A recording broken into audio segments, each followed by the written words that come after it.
Central গভর্নমেন্টের যাবতীয় এক্সামে তোমাদের এই টাইপটা চলে এসছে, এটাকে বলা হয় ওপেন ডাইস। এটার মানে হচ্ছে এই যে ছবিটা দিয়েছে না, এটা ভাঁজ করে আমাদের যে লুডোর ছক্কা আকার ধারণ করে সেরকম ধারণ করবে।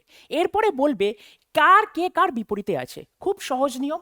এরকম ছবি আসলে সবার প্রথমে দেখতে হবে যে সবচেয়ে বড় আয়তক্ষেত্র কোথায় আছে। দেখো সবচেয়ে বড় আয়তক্ষেত্র আছে। এবার এই আয়তক্ষেত্রে প্রথমটা তোলো, প্রথমটাতে কি আছে? হ্যাশ। হ্যাশের ঠিক তলায় লেখা হচ্ছে একটা ছেড়ে একটা, অর্থাৎ পুরো এরকম একটা ছেড়ে একটা হ্যাশ লিখলাম, এটা ছাড়লাম, এটা লিখবো, তার মানে হ্যাশের তলায় লিখবো সেকেন্ড ব্র্যাকেট, যা আছে তাই। এরপরে ধরবো পরেরটা, এইটার পরে একটা ছেড়ে একটা, অর্থাৎ ওপরের অ্যারো চিহ্ন, তারপরে স্টার। এই ওপরের একটা আয়তক্ষেত্রটা হয়ে গেল। পরে রইল কি? বাকি দুটো সাইডের জিনিস। তাহলে এরা বিপরীতে থাকবে। অ্যাট দ্য রেটের বিপরীতে কে থাকবে? অ্যাম্পারসন। এবার আমাকে কি বলেছে? অ্যাট দ্য রেটের বিপরীতে, অ্যাট দ্য রেটের বিপরীতে অ্যাম্পারসন, অপশন সিতে আছে। এরকম টাইপের কোশ্চেন আর একটা দেখে নি চলো।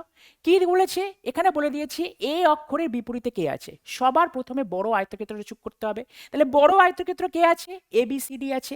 এবার প্রথমে আমি এ ধরবো, এর একটা ছেড়ে একটা, এর বিপরীতে কে থাকবে? এর বিপরীতে থাকবে হচ্ছে আমার সি। এখানে বি এর বিপরীতে কে থাকবে? বি এর বিপরীতে থাকবে আমার ডি। আর বাকি দুটো যারা পড়ে রয়েছে এফ আর ই, এরা একের অপরের বিপরীতে। এবার আমাকে জানতে কে চেয়েছে এর বিপরীতে কে আছে। এর বিপরীতে অপশন সি হচ্ছে আমার রাইট অ্যান্সার। এটা কোথায় এসছে? এনটিপিসিতে এসছে।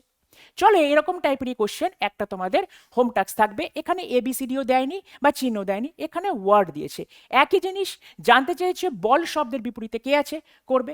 এরকমই আর একটা টাইপের ধরন হয়। এখানে দেখো এই ছবিটাতে একটা বড় আয়তক্ষেত্র পেলাম, আগের ছবিটাতেও বড় আয়তক্ষেত্র পাচ্ছিলাম, কিন্তু এইখানে দুটো সমান আয়তক্ষেত্র আছে। তাহলে কি করব? যে কোনো একটা আয়তক্ষেত্র ধরো, প্রথমটা ধরো একটা ছেড়ে একটা, পাবো এরা একে অপরের বিপরীতে, অর্থাৎ ভি2 এর বিপরীতে হবে ভি। আর এই আয়তক্ষেত্রের একটা ছেড়ে একটা, এরা একে অপরের বিপরীতে, অর্থাৎ ভি1 এর বিপরীতে হবে হচ্ছে আমার ভি3। এবার বাকি যারা পড়ে রয়েছে, অর্থাৎ এই এক্স আর এই আই এক্স, অর্থাৎ 10 এবং 9, এরা একে অপরের বিপরীতে। এবার আমাকে জানতে চেয়েছে 6 এর বিপরীতে কে আছে।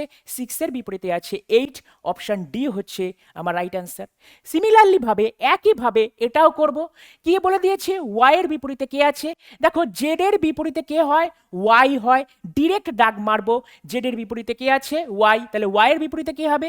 জেড। অপশন বি হচ্ছে আমার রাইট অ্যান্সার। তাহলে এইভাবে তোমাদের জন্য রইল একটা হোম টাস্ক। এই দুটো হোম টাস্ক তোমরা কমেন্টে উত্তর জানাবে, সঠিক উত্তরে একটা করে লাইক পাবে।